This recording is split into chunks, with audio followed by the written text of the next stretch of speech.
जिन्नात की ग़ज़ा। जिन्नों के खाने और पीने के सिलसिले में लोगों का इख्तिलाफ है। कुछ लोग कहते हैं कि तमाम किस्म के जिन्नात ना खाते हैं ना पीते हैं, लेकिन ये कौल गैर मोतबर है। दूसरा कौल ये है कि जिन्नात की एक किस्म खाती पीती है और दूसरी किस्म नहीं खाती पीती। तीसरा कौल ये है कि तमाम जिन्नात खाते और पीते हैं, अलबत्ता इसमें इख्तिलाफ है।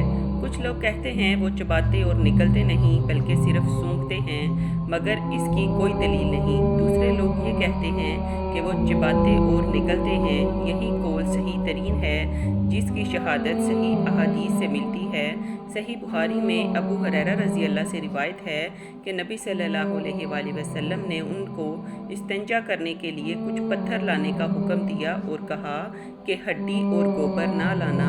इसके बाद जब अबू हुरैरा रज़ी अल्लाह ने आपसे हड्डी और गोबर ना लाने का राज मालूम किया तो आपने फरमाया, ये दोनों चीज़ें जिन्नों की ग़ज़ा हैं। मेरे पास एक वफ़द जो जिन्नात पर मुश्तमिल था आया और मुझसे खाने के लिए तोशा तलब किया।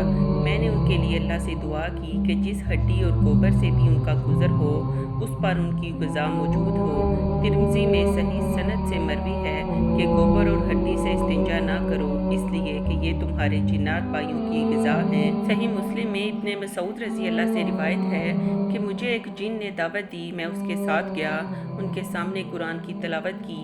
वो जिन हमको एक जगह ले गया और जिन्नों के मकानात और आग के निशानात दिखाए। उन लोगों ने आपसे खाना मांगा तो आपने फरमाया, तुम्हारे लिए हर हड्डी जिस पर अल्लाह का नाम लिया गया हो गोश्त बन जाएगी और जानवरों की मेंगनी तुम्हारे मवेशियों के लिए चारा है। चुनाचे नबी ने फरमाया, लिहाजा तुम लोग इन दोनों चीज़ों से इस्तिंजा ना करो, इसलिए कि वो तुम्हारे भाइयों की ग़िज़ा है। रसूलुल्लाह ने यह भी बताया कि शैतान बाएं हाथ से खाता है। आपने हमको इस बारे में इसकी मुखालफत का हुक्म दिया है।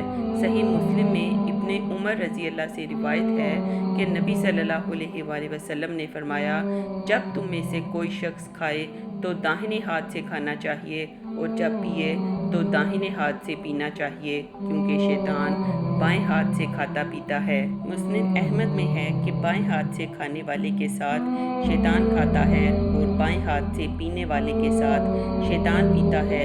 मुस्लिम अहमद ही में है कि जब आदमी अपने घर में दाखिल होता है और दाखिल होते वक़्त और खाते वक़्त अल्लाह का नाम लेता है तो शैतान अपने चेलों से कहता है, इस घर में तुम्हारे लिए ना खाना है ना रात गुजारने की जगह। अगर आदमी घर में दाखिल होते वक़्त अल्लाह का नाम ना ले तो शैतान कहता है, तुम्हारे लिए रात गुजारने की जगह मिल गई। और अगर खाते वक़्त भी बिस्मिल्लाह ना कहे तो शैतान कहता है, तुम्हें खाना और रात गुजारने की जगह दोनों मिल गई। इन अहादीस से मालूम हो गया कि शयातीन खाते और पीते हैं। जिस तरह इंसानों को उस गोश्त के खाने की ममानियत है जिस पर अल्लाह का नाम ना लिया गया हो, इसी तरह मोमन जिन्नात के लिए रसूलुल्लाह ने ऐसी हड्डी को खाने की इजाज़त दी जिस पर अल्लाह का नाम लिया गया हो। उनके लिए ऐसी चीज़ जायज़ करार नहीं दी जिस पर बिस्मिल्लाह ना पढ़ा गया हो, बल्कि उसको काफर जिन्नात शयातीन के लिए छोड़ दिया, इसलिए कि शैतान उस खाने को हलाल समझता है जिस पर बिस्मिल्लाह ना पढ़ा गया हो।